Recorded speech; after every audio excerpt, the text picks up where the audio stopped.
Ayan, so test naman natin ang video and audio quality of the Samsung Galaxy S23 Ultra.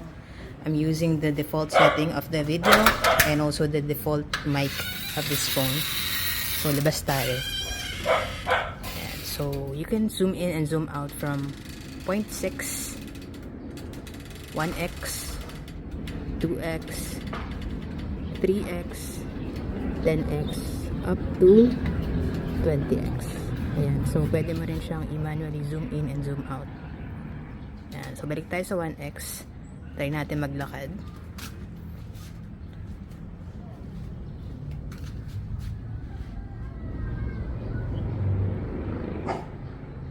Ayan, so I'm also using the default mic. So, ano tingin nyo? Let me know in the comments and follow for more tech content.